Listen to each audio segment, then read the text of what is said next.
Everyone, welcome to market investment. मैं हूं राहुल गुप्ता। स्वागत करूंगा आप सभी का हमारे चैनल मार्केट इन्वेस्टमेंट में। दोस्तों, आज हम बात करेंगे चांदी के बारे में, आज हम बात करेंगे गोल्ड के बारे में। दोनों ही कीमती धातुओं ने इस साल के अंदर काफी बेहतर प्रदर्शन किया है, उम्मीद से ज्यादा बेहतर। अगर मैं बात करूं कि भाई गोल्ड का जो मुझे मतलब पिछली साल जब मैं सोच रहा था कि 2025 में गोल्ड के क्या टारगेट होना चाहिए, तो मेरे टारगेट 90,000 के आसपास आ रहे थे। लेकिन मैंने कभी सोचा नहीं था कि 2025 में गोल्ड 1 लाख के आंकड़े को भी पार कर जाएगा। वहीं चांदी के टारगेट भी मुझे लग रहे थे कि 1 लाख से 1,10,000 होंगे। हालांकि चांदी ने अपना अच्छा खासा रिटर्न निकाल कर दिया। जैसा कि पिछली कई वीडियो में मैं आपको बताता हुआ आ रहा हूं कि गोल्ड और सिल्वर बाय ऑन डिप हमेशा कीजिए, बाय ऑन डिप ही कीजिए। लेकिन गोल्ड ने बता दिया कि भाई जब भी दुनिया में कोई बड़ा संकट आता है, चाहे वो युद्ध हो, भू राजनीतिक तनाव हो, आर्थिक मंदी हो, बैंकिंग संकट हो, या कोई भी राजनीतिक मुद्दा हो, लाइक टैरिफ वॉर टाइप कुछ भी क्यों ना हो, गोल्ड यानी सोना हमेशा एक सेफ इन्वेस्टमेंट का रूप में सामने निकल कर आता है। इस बार भी गोल्ड ने काफी अच्छा अपना रोल निभाया है, काफी शानदार तरीके से अपना रोल निभाया है। भाई चांदी ने भी काफी अच्छा रिटर्न निकाल कर दिया है। लेकिन भाई सवाल यह उठता है कि अभी तक तो बहुत अच्छा रिटर्न निकाल कर दिया है, सेलर लोगों को काफी बड़ा नुकसान भी दे दिया। लेकिन बाय ऑन डिप बायर लोगों को, इन्वेस्टर्स को काफी अच्छा रिटर्न निकाल कर दिया है। लेकिन सवाल यह उठता है कि भाई रिटर्न तो निकाल कर दे दिया, लेकिन आगे आने वाले समय में अब क्या? 1 लाख रुपए के ऊपर चांदी है, 1 लाख रुपए के ऊपर सोना है। क्या करें? खरीदारी करें, बिकवाली करें? क्या होने वाला है, क्या हो सकता है? आने वाले सप्ताह में गोल्ड और सिल्वर के भाव कहां तक जा सकते हैं, कहां तक हमें देखने को मिल सकते हैं? आगे ऐसे कौन से इवेंट्स हैं जिसके ऊपर हमें ध्यान देना है, नजर रखना है? ऐसे कौन से इवेंट्स हैं जिससे गोल्ड के भाव ऊपर जा सकते हैं, चांदी के भाव ऊपर जा सकते हैं? और ऐसे कौन से इवेंट्स हैं जिससे चांदी के भाव और सोने के भाव नीचे की तरफ जा सकते हैं? तो दोस्तों, एक्सपर्ट की राय को भी जानना बहुत जरूरी है। एक्सपर्ट अपनी क्या राय दे रहा है गोल्ड और सिल्वर के अंदर। तो आज का जो हमारा मेन टॉपिक है, उसको शुरू करने के पहले मैं आपको बताना चाहता हूं दोस्तों, गोल्ड, सिल्वर या अदर कमोडिटी से रिलेटेड कोई भी लेटेस्ट न्यूज होती है, कोई भी लेटेस्ट अपडेट होता है, उसको मैं डेली बेसिस पर यूट्यूब वीडियो के माध्यम से आप तक पहुंचाने की कोशिश करता हूं। अगर आप भी डेली बेसिस पर गोल्ड, सिल्वर या अदर कमोडिटी से रिलेटेड सारे न्यूज, सारे अपडेट चाहते हैं, तो सबसे पहले मेरे इस चैनल को सब्सक्राइब कर लीजिए। तो चलो दोस्तों, फिर शुरू करते हैं आज का जो हमारा मेन टॉपिक है, गोल्ड का और सिल्वर का। सबसे पहले तो भाई गोल्ड के अंदर और सिल्वर के अंदर इतनी ज्यादा तेजी निकलकर क्यों आई, इसके बारे में हम बात करेंगे। उसके बाद हमें पता चलेगा कि भाई ये तेजी क्यों आई है और तेजी कहां तक आ सकती है। तो दोस्तों, सबसे बड़ा कारण जो रहा है गोल्ड के अंदर टेम्पररी, अभी रिसेंटली जो तेजी आई है, उसका सबसे बड़ा कारण जो रहा है वो रहा है भू राजनीतिक तनाव। ये भू राजनीतिक तनाव आपको पता है ईरान और इजराइल के बीच में चल रहा है। ईरान और इजराइल के बीच में काफी बड़ा भू राजनीतिक तनाव चल रहा है, इजराइल ईरान तनाव।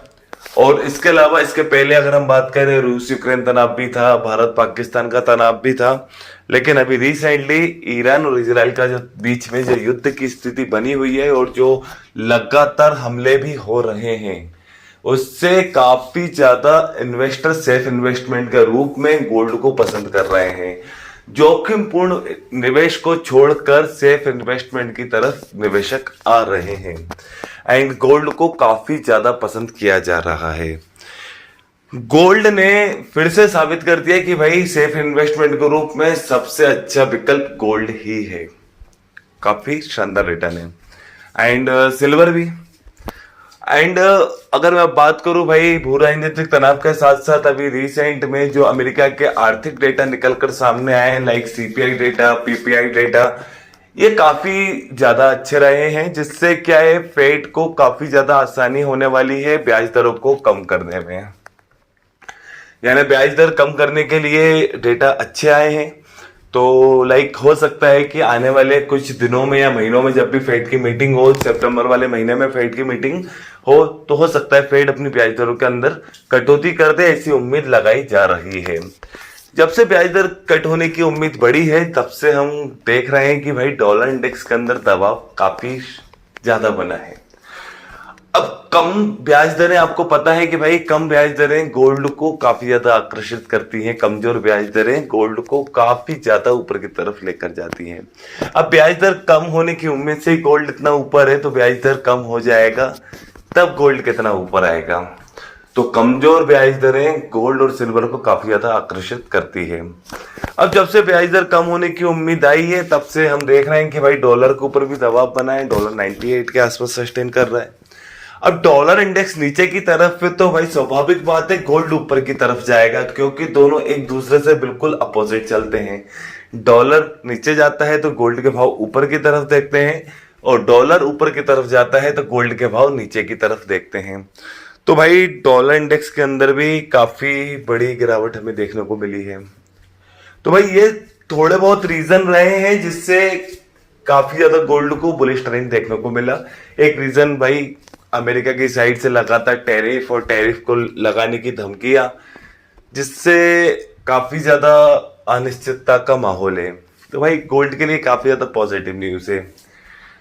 तो दोस्तों गोल्ड फिलहाल $3400 के ऊपर खड़ा है और लाइफ टाइम हाई से 2% नीचे है लगभग अमेरिकी बाजारों में, कॉमेक्स बाजारों में। भारतीय बाजारों के अंदर हालांकि लाइफ टाइम हाई पे है गोल्ड, क्योंकि भारतीय मुद्रा यानी रुपया काफी ज्यादा कमजोर चल रहा है, जिसके चलते हुए गोल्ड के भाव काफी ज्यादा ऊपर की तरफ है।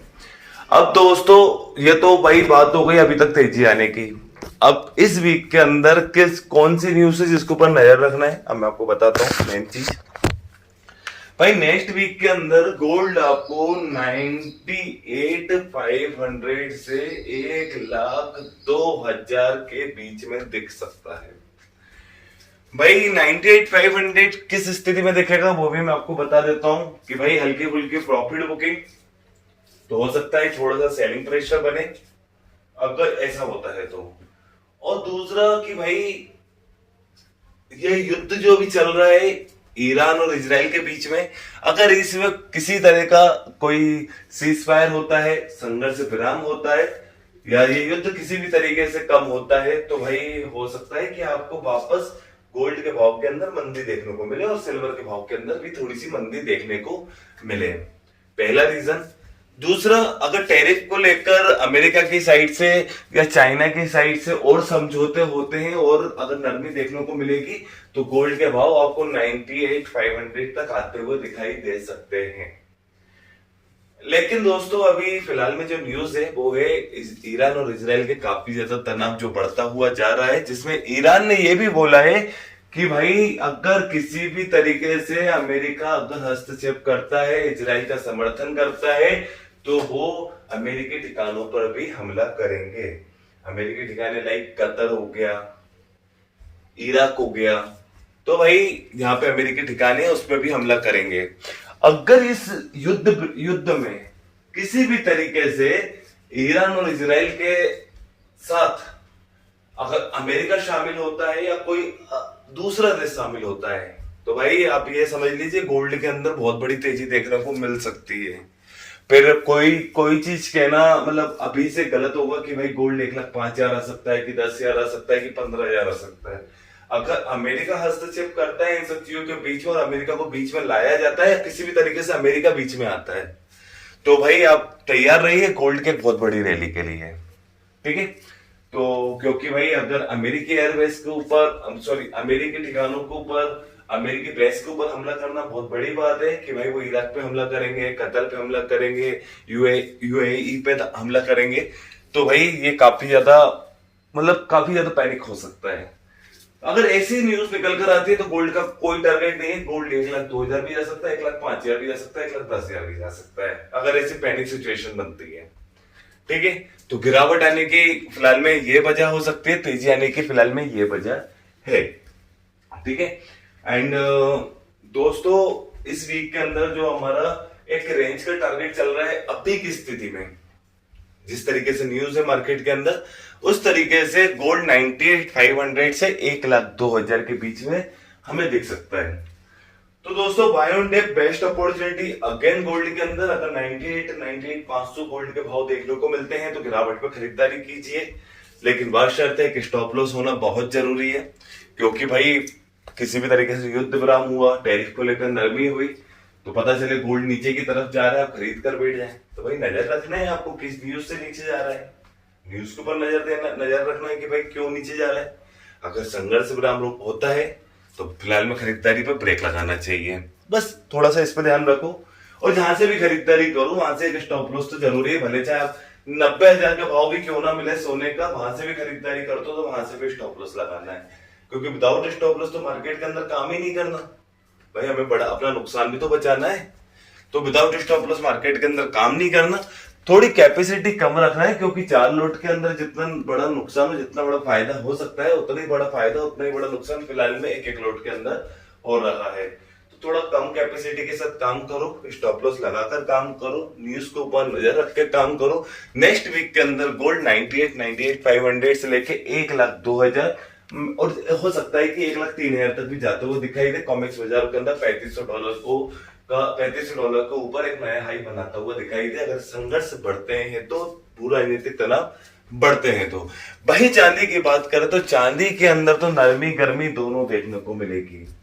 टैरिफ को लेकर कोई न्यूज आएगी, युद्ध को लेकर कोई न्यूज आएगी, या कोई डेटा अपोजिट आएगा तो चांदी के लिए काफी ज्यादा नेगेटिव होगा, क्योंकि चांदी आपको पता है कि भाई गिरती भी है तो बहुत ज्यादा तेजी से नीचे गिरती है, और तेजी भी आप बूस्टअप मतलब चांदी के अंदर बूस्ट देख ही रहे हैं कि चांदी ने सारे रेजिस्टेंस क्रॉस करे हैं। 13 साल की ऐतिहासिक तेजी लेकर वापस चांदी सामने खड़ी है। तो चांदी आपको इस वीक के अंदर 1,02,000 से 1,11,000 के बीच में देखने को मिल सकती है। 1,02,000 से 1,11,000 के बीच में देखने को मिल सकती है। हालांकि चांदी के अंदर स्टॉप लॉस बहुत जरूरी है, बहुत जरूरी है। भले चाहे आप 1000 पॉइंट का स्टॉप लॉस लगाओ, लेकिन स्टॉप लॉस लगाना जरूर। गिरावट पे खरीदारी करना बेस्ट अपॉर्चुनिटी है। और किसी भी तरीके से अगर चांदी के अंदर तेजी आती है तो चांदी हो सकता है कि 1,08,000 को पार करे, 1,11,000 को पार करे, 1,15,000 को पार करे।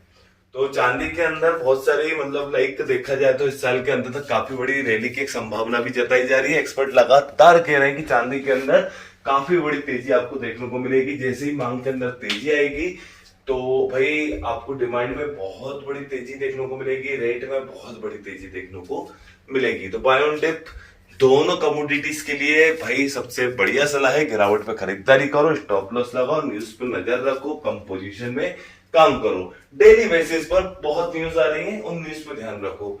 अब भाई सारी न्यूज कहाँ मिलेंगी? सबसे पहले सामने स्क्रीन पर पर्सन व्हाट्सएप नंबर प्रोवाइड किया है, वो नंबर इसलिए प्रोवाइड किया है, मेरा कमोडिटी मार्केट से रिलेटेड एक व्हाट्सएप डिस्कशन ग्रुप चलता है, जिसमें कमोडिटी से रिलेटेड कोई भी लेटेस्ट न्यूज होती है, कोई भी लेटेस्ट अपडेट होता है, या कोई भी डेटा आने वाला होता है, उसकी तुरंत यहाँ वीडियो बनाकर अपलोड भी करता हूँ, साथ में मैसेज के माध्यम से आपको सारी जानकारी देता हूँ।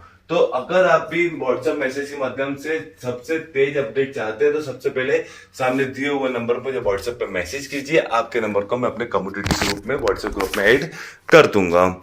चलिए दोस्तों, अगर आपको ये मेरी वीडियो अच्छी लगी तो मेरी इस वीडियो को लाइक कीजिए। अगर आप मेरे साथ जुड़कर रहना चाहते हैं तो मेरे इस चैनल को सब्सक्राइब कीजिए। एंड अंत तक मेरे साथ इस वीडियो में जुड़े रहने के लिए आप सभी को मेरा दिल से धन्यवाद।